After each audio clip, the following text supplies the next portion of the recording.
तो last class में हमने कोऑर्डिनेशन फॉर द कंपाउंड्स का जो वैलेंस बॉन्ड थ्योरी के अकॉर्डिंग जितने भी टाइप क्वेश्चन बनते थे और उनका जो हाइब्रिडाइजेशन वगैरह मैग्नेटिक नेचर वो सब देख लिया था। अब हम इस वाली वीडियो में कोऑर्डिनेशन फोर के जो कॉम्प्लेक्सेस हैं उनके टेस्ट देखेंगे। तो हमारे कोर्स में एनसीईआरटी में 3 टेस्ट दे रखे हैं। सबसे पहले निकल का टेस्ट, ठीक है, दूसरा कॉपर का टेस्ट और तीसरा फिर कॉपर का टेस्ट। कैसे? सबसे पहले हम टेस्ट ऑफ निकल देखते हैं। तो Na+2 को जब हम DMG के साथ रिएक्ट करवाते हैं तो हमारे पास ये स्ट्रक्चर बन जाता है। अब इसके अंदर जो DMG है, DMG एक बाइडेंटेट लिगेंड है और इसमें जो डोनर एटम होता है दोनों के दोनों नाइट्रोजन होते हैं। बट हमें ये चीज याद रखनी है कि जो ग्लाइसिनेटो है वो अनसिमेट्रिक लिगेंड होता है क्योंकि उसके अंदर 2 बाइडेंटेट है। तो ग्लाइसिनेटो बाइडेंटेट है तो उसके अंदर 2 डोनर एटम्स हैं, वो दोनों अलग अलग हैं। एक ऑक्सीजन होता है, एक नाइट्रोजन होता है, ठीक है। तो DMG के अंदर नाइट्रोजन डोनर है तो ये स्ट्रॉन्ग फ्री लिगेंड है जिसकी वजह से ये पेयरिंग करवाएगा। तो जो इनर ऑर्बिटल का जो डी ऑर्बिटल है, इनर डी ऑर्बिटल है, वो वेकेंट हो जाएगा, ठीक है। अगर हम डायग्राम बना के देखना चाहे तो वो भी देख सकते हैं।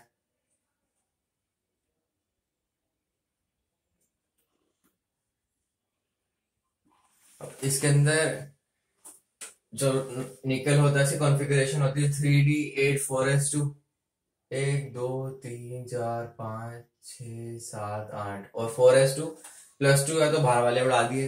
अब स्ट्रॉन्ग फिलिंग होने की वजह से पेयरिंग हो जाएगी, पेयरिंग होने की वजह से ये वाला और मेटल वेकेंट हो जाएगा और यहाँ पे पेयर हो जाएगा। तो यहाँ पे हमारे पास DsP2 हाइब्रिडाइजेशन आ गई। DsP2 हाइब्रिडाइजेशन है मतलब वो स्क्वायर प्लेनर है। तो मान लो हमारे पास ये कॉम्प्लेक्स आ गया, ठीक है। एग्जामिनर ने ये कॉम्प्लेक्स डाल दिया कि इन कॉम्प्लेक्स दिस, तो हमारे दिमाग में खट से याद आना चाहिए कि निकल के टेस्ट का है और इसके लिए हमारे पास ऑलरेडी इंफॉर्मेशन हमारे दिमाग में पड़ी है। तो ये स्क्वायर प्लेनर होगा क्योंकि इसकी हाइब्रिडाइजेशन DsP2 है। और वो ये भी पूछ सकता है कि रोजी रेड पीपीटी किसका, रोजी रेड पीपीटी का फॉर्मूला बता दो, ठीक है। तो उसके लिए भी हमें तैयार रहना है क्योंकि मैंने अभी पूरी एक्सप्लेनेशन दे दी है कि निकल का टेस्ट है और इसके अंदर DMG यूज होता है। तो निकल और DMG तब भी जब भी साथ में आए, ठीक है, तो वो स्क्वायर प्लेनर कॉम्प्लेक्स बनाएगा, ठीक है। रेड पीपीटी रोजी रेड कलर का पीपीटी बनाएगा और डायमैग्नेटिक है क्योंकि कोई भी अनपेड इलेक्ट्रॉन नहीं है, ठीक है। और एनसीईआरटी में इसका स्ट्रक्चर भी दे रखा है, ठीक है। देखो हमारे पास 2 DMG हैं, एक DMG रहा ऊपर, एक DMG रहा नीचे। एक DMG 2 नाइट्रोजन डोनर्स हैं तो बाइडेंटेट लिगेंड है और दोनों के दोनों नाइट्रोजन डोनर है, इसीलिए स्ट्रॉन्ग फ्री लिगेंड। तो क्योंकि एनसीईआरटी में स्ट्रक्चर दे रखा है, अब स्ट्रक्चर तो वो पूछने नहीं वाला क्योंकि बहुत कॉम्प्लेक्स स्ट्रक्चर है। तो वो ये पूछ सकता है कि इसके स्ट्रक्चर से रिलेटेड कुछ छोटे छोटे कॉन्सेप्ट पूछ सकता है। जैसे हमें ये चीज याद रखनी है कि इसके अंदर 2 5 मेंबर्ड रिंग होती है और 2 6 मेंबर्ड रिंग्स होती है और टोटल रिंग्स 4 होती है। बस इतना ही याद रखना है, उसी से हमारा काम चल जाएगा। वैसे वो ये भी नहीं पूछने वाला बट फिर भी क्योंकि स्ट्रक्चर दे रखा था हमें अपनी तरफ से प्रिपेयर रहना चाहिए, ठीक है। ये हो गया हमारे पास निकल का टेस्ट।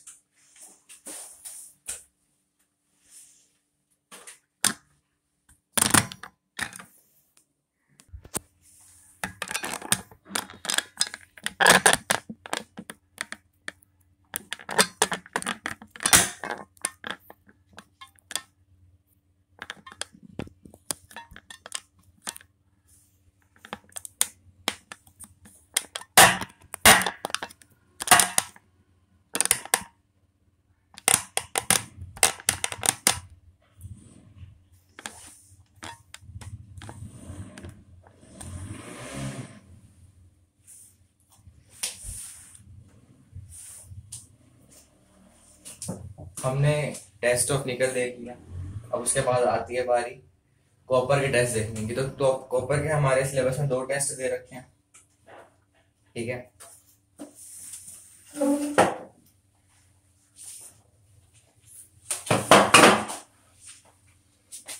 एक है क्यूपरा अमोनियम आयन का टेस्ट, ठीक है।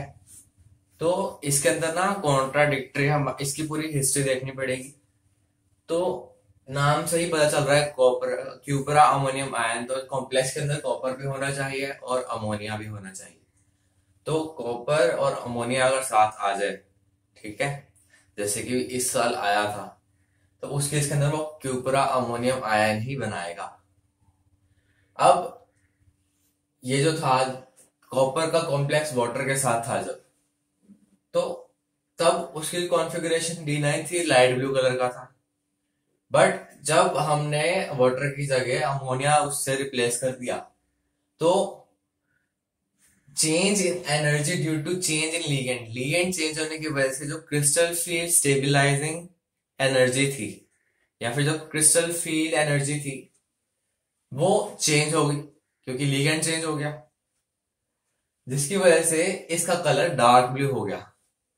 तो जब हमने इसके कंपाउंड के अंदर, मान लो बीकर में ले रखा था, उसके अंदर अमोनिया गैस पास कराई, तो वो लाइट ब्लू कलर से डार्क ब्लू कलर का हो गया, ठीक है, क्योंकि वो क्यूपर अमोनियम आयन बन चुका था। तो हमें इसका फॉर्मूला याद रखना है कि कॉपर+2, ठीक है, कॉपर पे चार्ज +2 है, क्योंकि अमोनिया न्यूट्रल होता है, तो पूरे कॉम्प्लेक्स पे जो चार्ज आ रहा है वो कॉपर की वजह से आ रहा है। और अमोनिया 4, 4 कैसे, हम अभी कोऑर्डिनेशन नंबर 4 के आयंस के टेस्ट पढ़ रहे हैं, तो क्यूपर अमोनियम आयन। अब जब हमने इसकी कॉपर+2 की जब वैलेंस बॉन्ड थ्योरी के अकॉर्डिंग इसका इंफॉर्मेशन निकालने की कोशिश करी, तब हमारे पास ये डेटा आया, ठीक है, 4s2 था, हमने पेयरिंग करा दी, तो अभी कोई भी डी वेकेंट नहीं है, ठीक है। तो हमारे हिसाब से जो हाइब्रिडाइजेशन होनी चाहिए वो sp3 होनी चाहिए। बट जब एक्सपेरिमेंटली देखा गया, तब हाइब्रिडाइजेशन इसकी dsp2 आ रही थी, ठीक है। तो इस एक्सपेरिमेंटल जो हमारे पास डेटा आया, उसको कॉन्ट्रडिक्ट या फिर उसको सही प्रूव करने के लिए हमने थ्योरी बना दी कि जो डी का इलेक्ट्रॉन है वो वेकेंट पी में जाके सेटल हो जाएगा, और हमारे पास एक डी वेकेंट आ जाएगा, जिसे हम dsp2 हाइब्रिडाइजेशन में इन्वॉल्व कर लेंगे, ठीक है। तो हमें ये चीज याद रखनी है, इसका फॉर्मूला नहीं बनाना, ठीक है, हमें सिर्फ नाम याद रखना है, क्यूपरा अमोनियम आयन, ठीक है, जिसकी हाइब्रिडाइजेशन होती है dsp2 स्क्वायर प्लेनर पैरामैग्नेटिक, क्योंकि इसका एक इलेक्ट्रॉन उठ के पीछे वाले वेकेंट पी ऑर्बिटल में हमने डाल दिया। तो हमने अब बार बार ये बना के सॉल्व नहीं करना, हमें बस सीधा नाम याद रखना है, क्यूपरा अमोनियम आयन जो है उसकी हाइब्रिडाइजेशन sp2 है, वेकेंट ऑर्बिटल डी इन्वॉल्व है, इनर वेकेंट डी ऑर्बिटल, और अनपेड इलेक्ट्रॉन एक है, तो पैरामैग्नेटिक हो जाएगा स्क्वायर प्लेनर dsp2, ठीक है। और वो ये भी पूछ सकता है कलर से रिलेटेड, ठीक है, क्यों आया, due to change in ligand, ligand change हो गया तो एनर्जी भी चेंज हो जाएगी, और लाइट ब्लू से डार्क ब्लू कलर का हो गया, क्यूपरा अमोनियम आयन, ठीक है। अब नेक्स्ट आते हैं हम थर्ड हमारे टेस्ट के ऊपर। थर्ड हमारा टेस्ट है ब्लू विट्रियल, ठीक है। इस केस के अंदर इसका हमें फॉर्मूला रटा होना चाहिए, CuSO4.5H2O, जो कि रटा हुआ है। इसमें जो CuSO4 है, जब ये एनहाइड्रस होता है, ठीक है, जब इसके पास मतलब वाटर नहीं होता, जब ये सूखा पड़ा होता है, तब ये कलरलेस होता है। बट जैसे ही हम इसके अंदर वाटर डालते हैं तो ये ब्लू कलर का हो जाता है। अब ऐसा क्यों होता है, क्योंकि वाटर जो है ये क्या करता है, उसके डी ऑर्बिटल को स्प्लिट कर देता है, जिसकी वजह से इलेक्ट्रॉन का डी ट्रांजिशन होता है, जिसकी वजह से इसको कलर प्रोवाइड हो जाता है, ठीक है, जिसकी वजह से ये कलर एमिट करता है, कलर एग्जिबिटिंग प्रॉपर्टी आ जाती है इसके अंदर। तो CuSO4.5H2O ये तो हमें रटा हुआ है। अब इसको कॉम्प्लेक्स की फॉर्म में कैसे लिखेंगे, Cu पे जो चार्ज है वो +2 है। अब +2 चार्ज है, तो इसका जो कोऑर्डिनेशन नंबर होगा वो होगा 4, ठीक है। +2 चार्ज होने पर कोऑर्डिनेशन नंबर 6 सिर्फ और सिर्फ क्रोमियम और कोबाल्ट के अंदर देखा जाता है। जब कोबाल्ट और क्रोमियम का ऊपर चार्ज +2 या +3 हो तो उसका कोऑर्डिनेशन नंबर 6 होता है। बट कॉपर के अंदर जब चार्ज +2 हो या फिर ऑक्सीडेशन स्टेट +2 हो, तो उस केस के अंदर कोऑर्डिनेशन नंबर 4 देखने को मिलता है, ठीक है। तो ये तो बनाएगा सिर्फ कोऑर्डिनेट बॉन्ड, कोऑर्डिनेशन नंबर है इसका ये। बाहर क्या बचा, SO4 और वाटर, SO4 और वाटर के बीच में हाइड्रोजन बॉन्ड आ जाएगा, कैसे, इसका ऑक्सीजन इसका हाइड्रोजन, ठीक है, हाइड्रोजन बॉन्ड। तो इसके अंदर ये पूछा जा सकता है कि इसके अंदर कितने टाइप के हमारे पे बॉन्ड देखने को मिलते हैं। तो इसके अंदर हमें कोऑर्डिनेट बॉन्ड देखने को मिलता है और हाइड्रोजन बॉन्ड देखने को मिलता है। जैसे जब हाइड्रेशन एनर्जी पढ़ी थी जब हमने, तो उस केस के अंदर हमें आयनिक डाइपोल बॉन्ड देखने को मिला था, है ना। जब हमने NaCl को वाटर के अंदर डाल दिया था, आयनिक बॉन्ड भी था उसके अंदर और डाइपोल बॉन्ड भी था। वैसे ही इसके लिए भी हमसे पूछ सकता है कि कितने टाइप के बॉन्ड देखने को मिलते हैं, कैसा बॉन्ड होता है। तो कोऑर्डिनेट बॉन्ड होता है और हाइड्रोजन बॉन्ड होता है, ठीक है। अब हमने ये टेस्ट ऑफ कोऑर्डिनेशन नंबर 4 देख लिए। अब हम इसके बाद कोऑर्डिनेशन नंबर 6 के जो कॉम्प्लेक्सेस हैं उनको ड्रॉ करेंगे according to valence bond theory.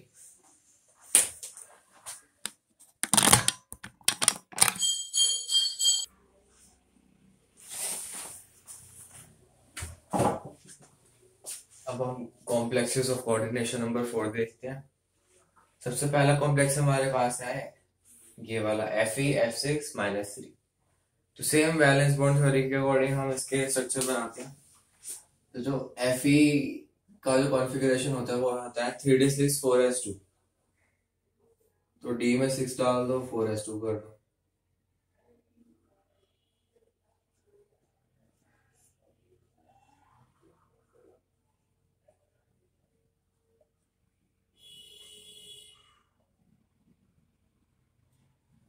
ठीक है। अब Fe+2 है, तो लास्ट वाले दो निकाल दो। तो ये 4s जो है वो हमारे पास वेकेंट आ गया, ठीक है। अब देखो जो F- है ना, वो एक वीक फील्ड लिगेंड है, तो वो पेयरिंग नहीं करवाएगा। तो हमारे पास जो कॉन्फ़िगरेशन सॉरी जो इसका हाइब्रिडाइजेशन आ जाएगा वो आ जाएगा आगे का, हमें 4D भी यूज करना पड़ेगा। तो sp3d2, ठीक है, sp3d2 क्योंकि कोऑर्डिनेशन नंबर 6 है, तो sp3d2। अब sp3d2 है तो इसकी जो हाइब्रिडाइजेशन होगी वो क्या होगी, वो होगी ऑक्टाहेड्रल, क्योंकि sp3 होता है टेट्राहेड्रल, sp3d होता है ट्राइगोनल बाइपिरामिडल, ठीक है, और sp3d2 होता है ऑक्टाहेड्रल। अब ये पैरामैग्नेटिक भी है क्योंकि इसके पास अनपेयर्ड इलेक्ट्रॉन्स भी बहुत सारे हैं, ठीक है। बस यही पूछता है वो इसके अंदर और हमने देख लिया है। और देखते हैं वो क्या पूछ सकते हैं। देखो जो हमारे पास लिगेंड है वो एक वीक फील्ड लिगेंड है, ठीक है। वीक फील्ड लिगेंड है जिसकी वजह से कॉम्प्लेक्स होगा वो हाई स्पिन कॉम्प्लेक्स होगा। क्यों, अब हाई स्पिन कॉम्प्लेक्स क्यों बोला, ये जो स्पिन है ना, स्पिन का मतलब है इलेक्ट्रॉनिक स्पिन, ठीक है। अब मान लो हमारे पास एक ऑर्बिटल है, इसके अंदर एक इलेक्ट्रॉन पड़ा है, तो ये एक डायरेक्शन में घूम रहा है। अब मान लो ये हमारे पास दो इलेक्ट्रॉन आ गए, तो एक अगर क्लॉकवाइज घूम रहा है तो दूसरा एंटी क्लॉकवाइज घूमेगा, जिसकी वजह से जो स्पिन होगा इसका नेट स्पिन वो 0 हो जाएगा।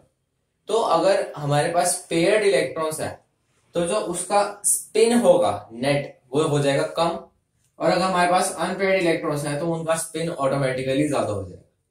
अब वीक फील्ड लिगेंड था, वीक फील्ड लिगेंड होने की वजह से पेयरिंग नहीं हुई, पेयरिंग नहीं हुई तो हमारा जो स्पिन था वो हाई स्पिन होगा, क्योंकि अगर स्ट्रॉन्ग फील्ड लिगेंड होता पेयरिंग हो जाती तो जो स्पिन मूवमेंट था, स्पिन मैग्नेटिक मूवमेंट होता, वो नेट कम हो जाता क्योंकि कैंसिल आउट हो जाते।